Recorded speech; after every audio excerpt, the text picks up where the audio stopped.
Bonjour à toutes et bonjour à tous, bienvenue sur la chaîne, c'est Feufeu comme à chaque fois. Je suis heureux de vous retrouver pour cette nouvelle vidéo, une vidéo un peu spéciale on va dire, puisque nous allons voyager durant 2 ans d'évolution d'une de mes colonies. 2 ans d'activité depuis début 2018. Et donc pour tout le mois de décembre, j'avais envie de faire une petite série de vidéos sur quelques-unes de mes colonies qui m'accompagnent depuis le début de mon activité. Et pour cette première vidéo, je vous propose de commencer avec les Lasius Niger.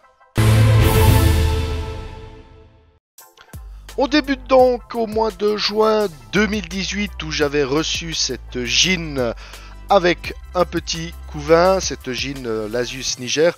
Alors on dit souvent Lasius SP, ceci dit le fournisseur m'a certifié qu'il s'agissait d'une Niger et donc je me permets de l'appeler Niger parce que je trouve ça beaucoup plus sympathique que de l'appeler simplement SP. Ceci dit, elle est arrivée dans un tube de transport sec et j'ai très vite décidé de la faire déménager et comme vous pouvez le voir, elle s'est tout de suite mise à l'œuvre.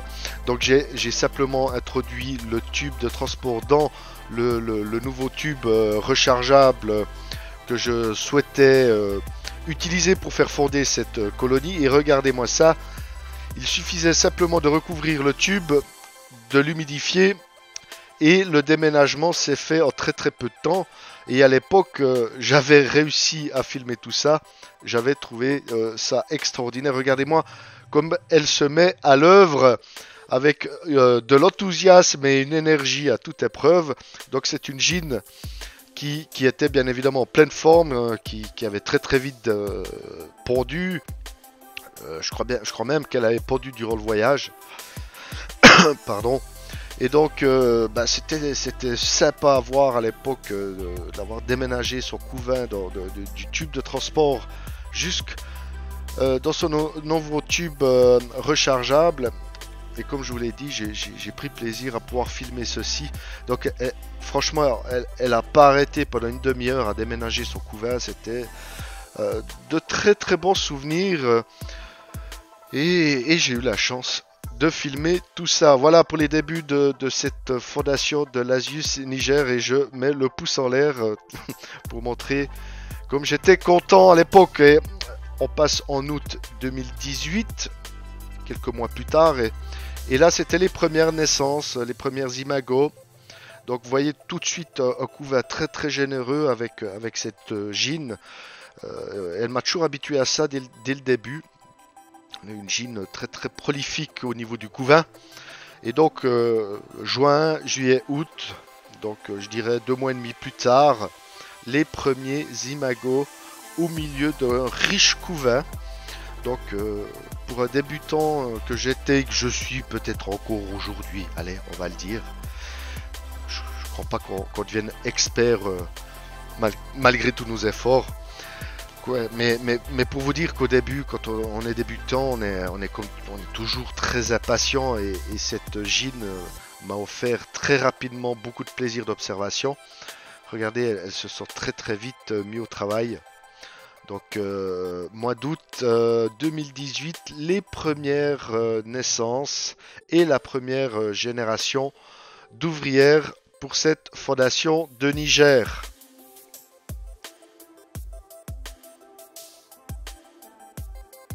Et déjà là, le setup avait évolué puisqu'on était passé d'un simple tube rechargeable à un tube rechargeable avec une petite ADC pour pouvoir nourrir correctement cette première génération d'ouvrières.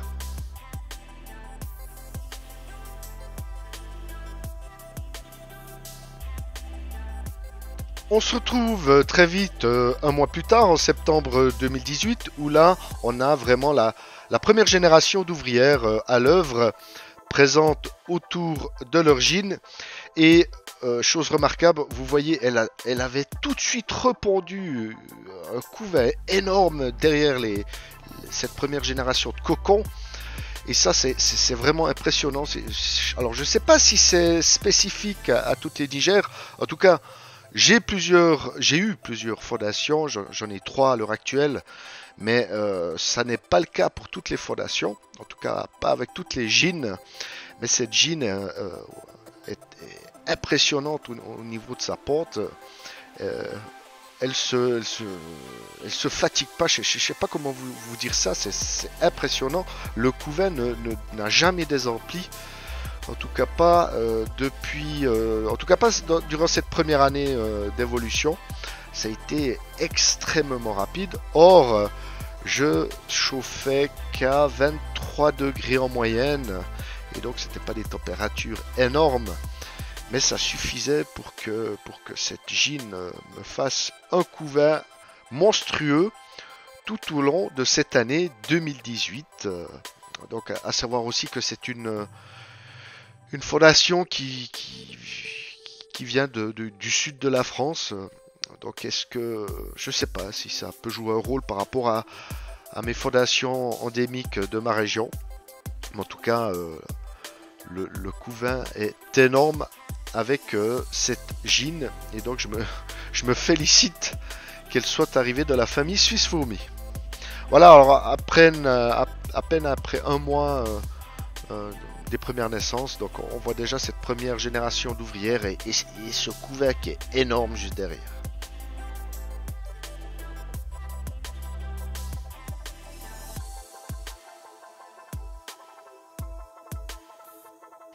Suite à cela, il a fallu passer cette première diapose que j'appréhendais énormément puisque j'étais totalement débutant et je découvrais cette période. La diapose s'est parfaitement déroulée, quasiment aucune perte et dès le réveil, déménagement dans leur premier nid, le nid Minora. Le déménagement s'est fait très très rapidement aussi, à croire que les ouvrières ont reçu les gènes de leur gine, la reine du déménagement, comme vous avez pu le voir dans les premières images, les premières évolutions les premiers mois d'évolution de cette fondation. Donc tout ça s'est fait très très vite, c'était même trop facile. Ça m'a valu d'être un peu trop confiant pour d'autres espèces par exemple.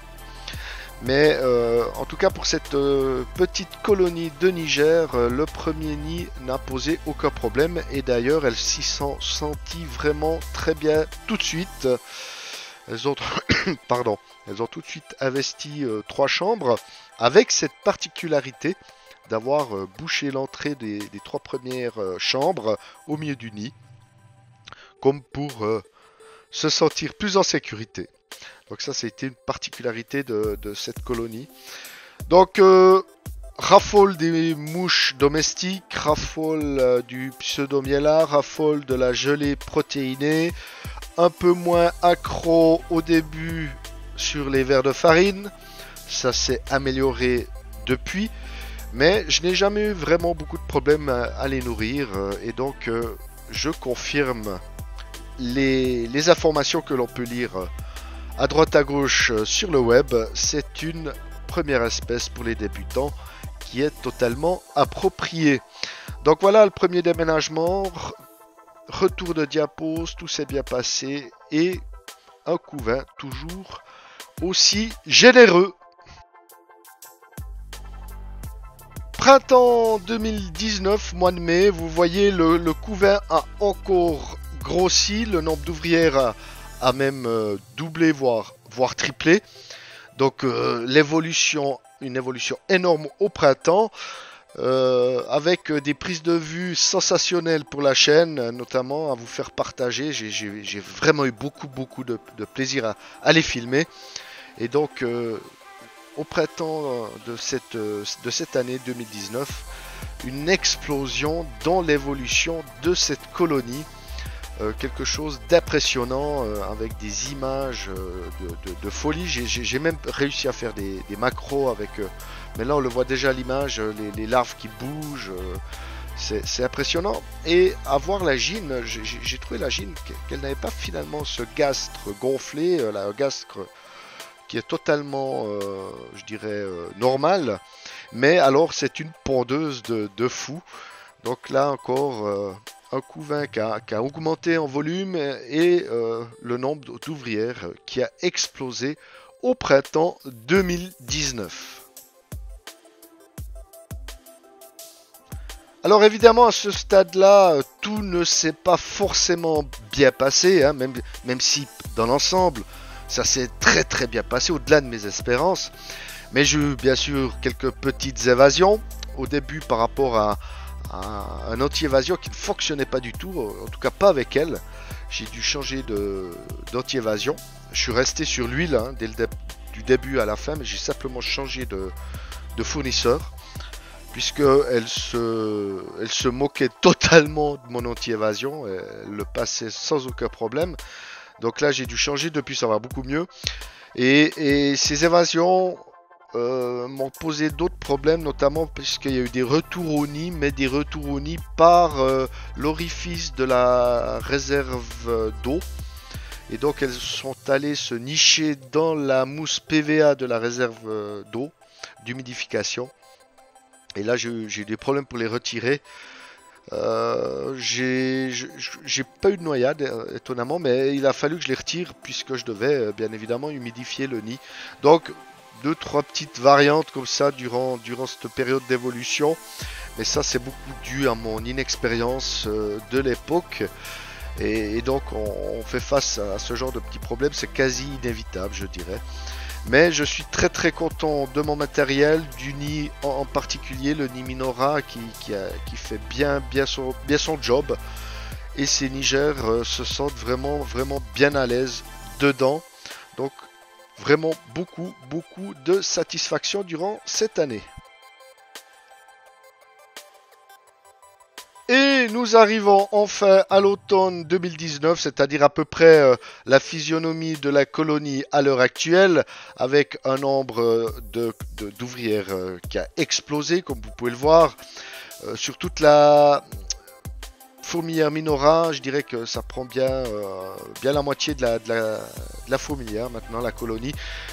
Avec le nombre de couvains et l'évolution au printemps, je pensais pouvoir remplir le nid. Or, fin de l'été, l'évolution a un peu ralenti, assez rapidement je dirais même. Le couvain était toujours là, mais il n'y avait plus de cocon à partir de mi-septembre. Donc là j'ai été très étonné, ça s'est très vite ralenti cette année, beaucoup plus vite qu'en 2018. Voilà pour les nigères et ce suivi durant 2 ans. J'espère que ce format de vidéo vous aura plu et intéressé. Prochaine vidéo sur l'évolution durant 2 ans, ce sera autour des Camponotus turkestanus. Et là, il y aura passablement 2 choses à voir durant 2 ans d'activité et d'évolution avec cette colonie. Voilà, d'ici là, comme toujours, je vous souhaite plein de bonnes choses pour vos colonies et à tout bientôt pour une prochaine vidéo. Salut, bye bye.